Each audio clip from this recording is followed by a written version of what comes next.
அன்பானவர்களே, பிரியமானவர்களே, உலகத்து சில்ட்ரன்ஸ் குட் மார்னிங். காலையில் டீ கடையில் நான் போகிற டீ வழக்கமாக குடிக்கிற டீ கடை தான். நான் 12 வருஷமாக அங்கே தான் குடிக்கிறேன். போன உடனே வேடட் வந்துட்டாருப்பா, வேடட் வந்துட்டாருப்பா. ஏய், நான் அப்படி கலாய்க்கிறீங்களா? சின்ன பிள்ளைங்க தான், நல்லா நம்ம பிள்ளைங்க தான். அதாவது உலகத்தில் எல்லாருமே வேடன்கள் தான்ப்பா. இல்லை, வேடன்னா என்ன? வேடதாரிகள். அந்த வேடன் இல்லை, அர்ஜுன் அந்த அம்பு தாக்குனாரே கிருஷ்ணா. அப்புறம் யார்? ஏதோ இவங்கெல்லாம் வேடர்கள் தான். இதோ இவரெல்லாம் வேடர் தான். இவர் சூப்பர் வேடர், புரட்சி. இதோ சாக்ரட்டிஸ் புரட்சி, புத்தர் புரட்சி, இயேசுநாதர் புரட்சி, புரட்சி புரட்சி. எல்லாருமே வீட்டுக்கு வீடு எல்லோருமே புரட்சிக்காரர்கள் தான்ப்பா. யாரும் பேசலை. ஜான்பாஸ்கோ மாதிரி யாரும் வேடனோ காடானோ நாடானோ இல்லைன்னா ரோட்டில் ஓடுற ஓனானோ ஏதோ பேசினே இருக்கிறோம். சும்மா ஜாஸ்ட் பேசினே இருக்கிறோம். எல்லாம் அப்படியே தெரிஞ்சிடுவாங்க, எல்லாம் சரியாயிடும் அப்படின்லாம் இல்லை. சும்மா வேலை வெட்டி இல்லை, பேசுகிறோம். ஏப்பா நேற்று செத்து போச்சுப்பா, நாளைக்கு இருக்குமா தெரியாதுப்பா. இன்னைக்கு ஜாலியாக இருந்துட்டு போ, கூத்தடி கொண்டாடு, பாட்டு பாடு, டான்ஸ் போடு. பற்றியா 3ஆம் உலக போர் வந்துச்சு. மத்திய கிழக்கில் போர் பதற்றம். ஈரான் அணுசக்தி நிலையம், இராணுவ முகாம்கள் மீது இஸ்ரேல் சரமாரி குண்டு வீச்சு, பாதுகாப்பு படை தளபதிகள், அணு விஞ்ஞானிகள் உயிரிழப்பு. see this picture. பார்த்தீங்கன்னா அன்பானவர்களே, ஆமாம், இப்போ ஈரான் சொன்னால் தட் மீன்ஸ் பாபிலோன் நம்ம நெபுகாத், 1ஆம் நெபுகாத் நேச்சார், 2ஆம் நெபுகாத்து நேச்சார், அவங்கெல்லாம் வந்து மிக சாதுரியமானவர்கள், அறிவாளிகள், மன்னர்களாக புத்திசாலித்தனமாக விளங்கியவர்கள் என்று நம்ம சொல்லுவோம். ஆனால் இப்போதைய ஈரானை யாருக்குமே பிடிக்காது. அமெரிக்காவுக்கு பிடிக்காது, இஸ்ரேலுக்கு பிடிக்காது, நிறைய நாடுகள். ஏன் அங்கே சவுதி அரேபியாவுக்கே பிடிக்காது, அங்கே இருக்கிறவங்களுக்கே பிடிக்காது. ஈரானில் போய் ஒரு டாக்ஸி டிரைவர்கிட்ட பிடிக்காது. சதாம் ஹுசேனை பிடிக்குமானா பிடிக்காது. சதாம் ஹுசேன் அந்த மாளிகை, அவர் வாழ்ந்த அந்த மாளிகைலாம் பார்த்தா அப்படியே சும்மா பார்க்கும்போதே ரத்த கண்ணீர் வரும். அப்படி கொடுமையாக ஆட்சி புரிந்தவர்கள். ஆமாம், அப்போவே நெபுகாத்நேச்சார்லாம் வந்து எகிப்து மீது படையெடுத்து பெரிய அதை வேண்டாம், நமக்கு வரலாறு வேண்டாம். ஸோ வந்து ஈரான் அணுசக்தி நிலையம், இராணுவ முகாம்கள் மீது இஸ்ரேல் சரமாரி குண்டு வீச்சு. இது சந்தோஷப்படுறதா அப்படின்னா கண்டிப்பாக சந்தோஷப்படணும். கண்டிப்பாக இது வருந்துற விஷயம் இல்லை, இது வந்து ரொம்ப மகிழ்ச்சியான ஒரு விஷயம். சில அடுத்த வீடியோவில் பார்ப்போம்.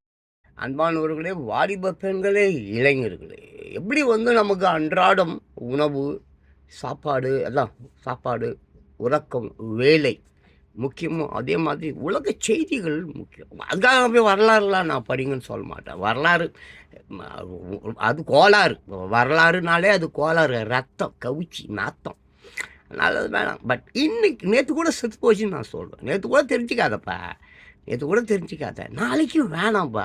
பட் இன்றைக்கும் எதிர்க்க இப்போ ரோட்டில் போகிற ஒரு ஆம்புலன்ஸ் கத்துது. எதுக்கு கத்துது?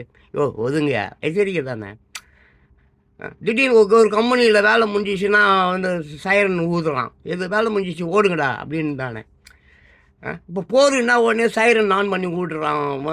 யாரும் வராதிங்க, எல்லாம் போய் பங்கரில் போய் ஒழிஞ்சிங்கன்றான். ஒரு எச்சரிக்கை தானேப்பா. இப்போ நாய் குலைக்குது, எதுக்கு?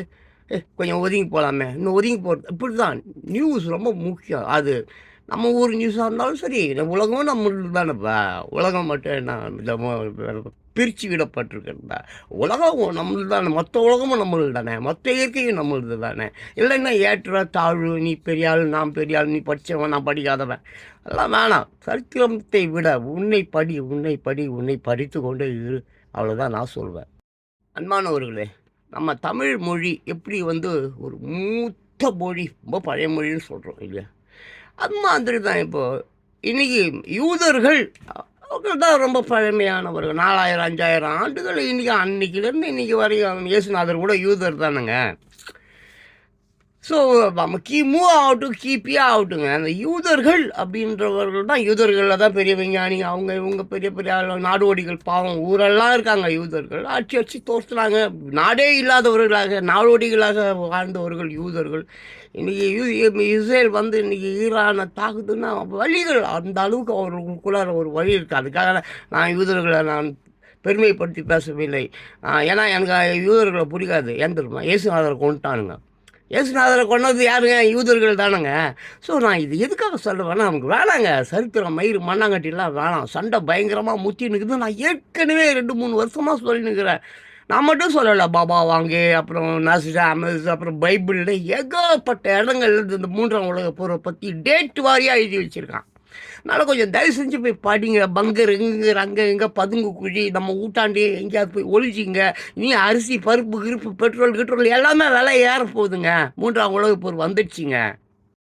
அன்பானவர்களே, என்கிட்ட ஒருத்தர் சொன்னான், கல் தோன்றுவதற்கு முன்பு மண் தோன்றுவதற்கு முன்பே தமிழன் தோன்றி விட்டான் ஒருத்தன் என்கிட்ட. பரவாயில்ல, சந்தோஷம்தான், பெருமை தான் எனக்கும்.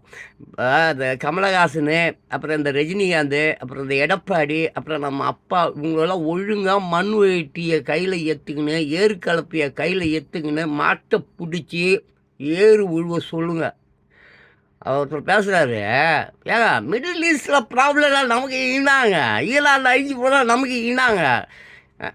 மிடில் ஈஸ்டில் ப்ராப்ளம் வந்துச்சுன்னா மொத்த உலகத்துக்கும் ப்ராப்ளம். அவன் என்னத்தையும் ஆமாம், இப்போ சீனாவை நம்பி தான் எல்லா நாடும் இருக்குது. எல்லாம் அங்கே தான் 85% அவங்ககிட்ட தான் இறக்குமதி பண்ணி துன்றும், நம்ம முதல் கொண்டு.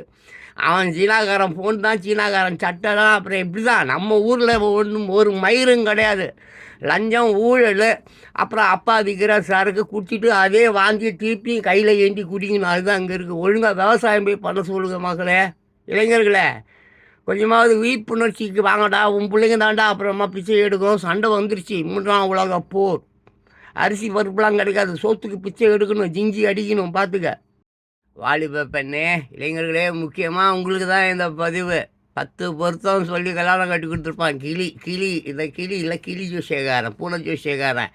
அப்போ 10 பொருத்தம் 10 கல்யாணம் கட்டி கொடுத்துருப்பான். 10 நிமிஷம் கூட நீ கட்டிக்கினி அவன் புருஷன் கூட இருந்திருக்க மாட்டான், ஓட்டிருப்பான் காதலி கூட. அப்படி தான். ஆமாம், எங்க ஜோசியக்காரங்க.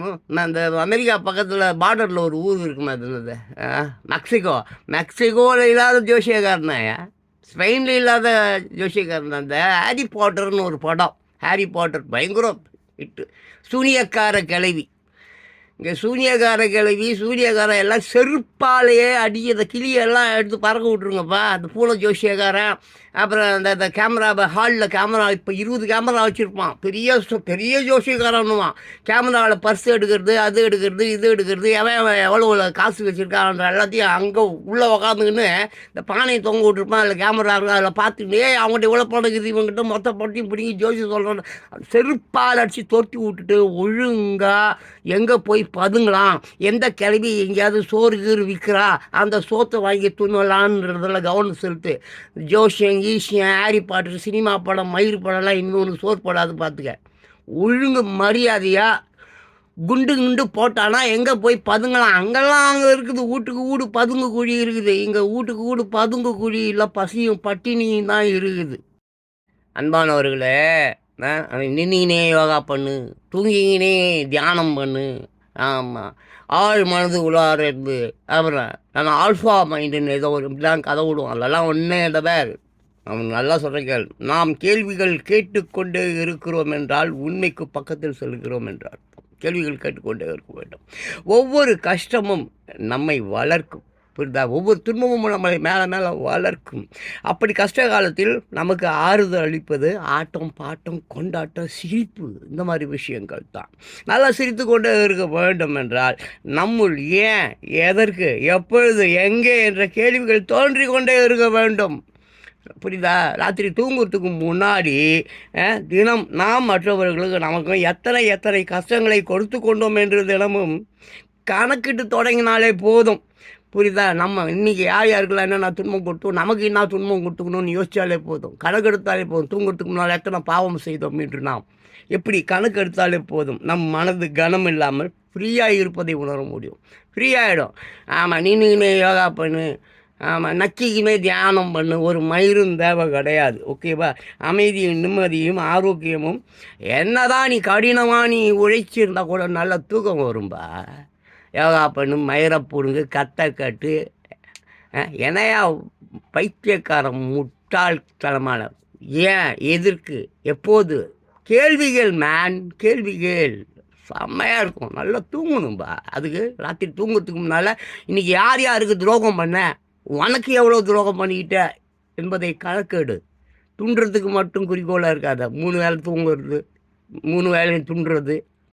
அன்பானவர்களே, வாலிப பெண்களே, இளைஞர்களே, உலகத்தில் ஒரு 13ஓ 20ஓ ஆமாம் கார்ப்பரேட்டு கம்பெனி குடும்பங்கள் ஆமாம் இருக்கிறதா சொல்கிறாங்க. இந்த கார்ப்பரேட் கம்பெனி குடும்பங்கள் இருக்குது இல்லை, இந்த 13 20 வருஷம் மொத்தமே 800 கோடி பேரில் வெறும் ஒரு 13 20 குடும்பங்களை வேடிக்கை பார்ப்பது தான் வந்து இந்த உலக மக்களின் வேலையாக போயிடுச்சு. வேடிக்கை இருக்க அது கேவலம். இப்பா ஒரு போட்டிப்பா, ஒரு ஒரு ஒரு ஒரு விளையாட்டு, அதில் தோக்குறாம்பார் ஜெயிக்கிறாம்பார், அவங்க 2 பேருமே ஹீரோ தான். தோக்குறவனும் ஹீரோ தான், ஜெயிக்கிறவனும் ஹீரோ தான். வேடிக்கை பார்க்குறான் பார். இப்போ கூட வேடிக்கை பார்த்து அதை வந்து செத்து போயிட்டானுங்க பெங்களூரில். வேடிக்கை பார்க்குறான் பார், மனுஷனே கிடையாது. வேடிக்கை பார்க்குற மக்கள் மனுஷனே இல்லையா, உழைக்கணும். நான்லாம் எந்த ஒரு விளையாட்டு எனக்குலாம் தெரியும். 62 வயசு ஆயிடுச்சு. சரி, நான் சொல்ல வர வேண்டிய விஷயத்த சொல்லிவிடுறேன். அதாவது ஒரு பொறுக்கி இருக்கிறான் வச்சுக்கான், பக்கா பொறுக்கி, கேவலமானவன். அவனால் ஒரு பாதிக்கப்பட்டவன், யாரோ ஒருத்தவன் பாதிக்கப்பட்டுட்டான். அந்த பாதிக்கப்பட்டவனை இந்த பொறுக்கி உணர்ந்து, ஐயோ நம்மளால் அவன் பாதிக்கப்பட்டு விட்டானேன்னு சொல்லிவிட்டு அவங்ககிட்ட போய் மன்னிப்பு கேட்கிறான் என்று வைத்துக்கொள்ளேன். மனம் வருந்தி, நம்மளால் அவன் பாதிக்கப்பட்டுட்டான், போய் மனம் வருந்தி மன்னிப்பு கேட்குறான்னா அவன் மனுஷன். அப்படி தனக்கு துரோகம் பண்ணான், தன்னை அயோக்கியத்தனம் பண்ணி தன்னை நடுரோடில் விட்டுட்டான். அப்படிப்பட்ட ஒருத்தவனை மன்னிப்பு கேட்டான், அவன் மன்னிச்சான் பாட்டியா, அவன் மாமனிதன். யார் அந்த மன்னித்தானே அவன் வந்து மனிதன். ஸோ இதுதான், திஸ் இஸ் லைஃப். இவ்வளோதான். சும்மா இந்த வேடிக்கை பார்க்குற இந்த மாதிரி விஷயத்தெல்லாம் விட்டுரு. இந்த மாதிரி இந்த விளைவுகள், கர்மாவுடைய விளைவுகள் எப்போவுமே சரி நல்லவனை வந்து தீண்டாது, கிட்டத்திலே போவாது. அவன் யாருன்னு கூட தெரிஞ்சிக்காது. யார் இந்த நல்லவனை இருக்கிறானே, கர்மா அவனை ஒன்றும் செய்யாது. நாங்கள் புறம்போக்கு எச்ச பசங்க, இந்த கட்சிக்கார பசங்கள்லாம் கர்மா சும்மா விடாது, வச்சு செய்ய போகுது இப்போது. அதனால் கொஞ்சம் ஒழுங்காக இப்போ இந்த ஓட்டுக்கிட்டு இந்த மாதிரி விஷயத்துலலாம் கொஞ்சம் இந்த காசை வாங்கிக்கிட்டு பிரியாணி வாங்கிக்கிட்டு கெட்டு போன நாத்தம் எடுத்து போன தலைவர்களெல்லாம் இந்த தேர்ந்தெடுக்கிறதெல்லாம் விட்டுட்டு ஒழுங்காக ஜிபிடி சாட்டுன்றான், அதுன்றான், இதுன்றான், போய் கேளு. ஆமாம், சாட் ஜிபிடியில் கேளாம், அவங்கெல்லாம் நல்லவன் கெட்டவன். ஜிபிடி நான் யாருக்கு ஓட்டு போடலான்னு போய் கேளாம். அதை உன்னை பற்றி கேளு. எல்லாம் ப்ரோக்ராம் பண்ணி வச்சுருக்கான். எப்படிலாம் உன் ஆசையை தூண்டி உன்னை அடித்து உன்னை கொத்தடிமையாகவே காலங்காலமாக வச்சுருக்கலாம்னு யோசிச்சுருக்கிறான். கொஞ்சமாவது திருந்துங்க. அப்புறம் ஒரு முக்கியமான விஷயம், மாணவர்களே, நம்ம how to open YouTube, how to make money in YouTube, இந்த மாதிரி சோஷியல் மீடியா, அந்த இன்ஸ்டா ஏகப்பட்ட சேனலில் துட்டு சம்பாதிக்கலாம் எப்படின்னு சொல்லிட்டு நிறைய பேர் வீடியோ போடுவான். தயவுசெய்து அதெல்லாம் பார்த்து ஏமாந்து போகாதீங்க. அதெல்லாம் போய் ஏமாத்து வேலை. அவனுக்கும் துட்டு கிடைக்காது. அந்த 2வது அந்த மாதிரி வீடியோ போடுற பாவிகளே, ஆமாம், சத்தியமாக உருப்பிட மாட்டீங்க. இதை பார், 3ஆம் உலக போர் வந்துடுச்சு. ஆனால் பாவிங்களா, அறிவு கேட்டவனுங்களே பார், உக்ரைனில் நெட்டு கிடையாது. சீனாவில் 4 நெட்டு தான். நீ என்ன மயிர கண்டென்ட்டை போட்டாலும் அந்த ஊரில் எவனும் பார்க்க மாட்டான். நாட்டுன்னு ஒரு ஊருக்கு அங்கேயும் நெட்டு கிடையாது. உலகத்தில் நிறைய நாடுகளில் நெட்டே கிடையாது. நெட்டுனா நான் இளையதெல்லாம் மயிர் தரம், நீ எந்த மயிர் வீடியோ போட்டாலும் எவனும் பார்க்க மாட்டான். 10 வீடியோ மேலே நீ போட்டினா யூடியூபே அதை வந்து என்னது ஷேடோ விஷுவல் அதுவே அமைக்கிடும். அதுவே அந்த அல்கோரிதம் மயிர் இருக்குதான் ஏதோ ஒன்று இருக்குது, அதுவே அமைக்கிடும். அதனால் பாவம், இந்த பாமர மக்களை வந்து ஏமாத்தாதீங்க. சிம் கார்டை விற்கிறேன், செல்ஃபோனை விற்கிறேன், காஸ்மெட்டிக் மயிர் மெடுக்க அதுக்கு இதுக்குன்னு சொல்லிட்டு இதெல்லாம் இந்த பாவம், இந்த மாதிரி பாவம்லாம் பண்ணாத. அப்புறம் சொல்லிட்டா 3ஆம் உலக போர் வந்து சோறு தண்ணி இல்லாமல் பிச்சை எடுப்பேன், பார்த்துக்க. அதெல்லாம் பாவம். ஏழைகளை ஏன்டா ஏமாத்துறீங்களா, அயோக்கிய பசங்களை. அது ஏதோ பாவம் படிக்கலை, ஏதோ காய்கறி விற்று அதை விற்று இதை விற்று ட்ரெயினில் சம்சா விற்று பழப்பு நடத்துது. அதுக்கு துட்டெல்லாம் ஆட்ட போகிறதுக்கு கண்ட மயிறு கதைங்களெல்லாம் சொல்லி நான் தான் அவன் ஏமாறுறான்னா கூட பச்சை பையன் தான் நீ ஏமாத்தலாமா? செத்துடுவேன் நாய. இந்த மாதிரிலாம் பண்ணாத. கர்மா இன்னும் வச்சு செஞ்சோம். கர்மா வந்துன்னுக்குது, கர்மா வந்துக்கிட்டே இருக்குது. ஒழுங்கு மரியாதை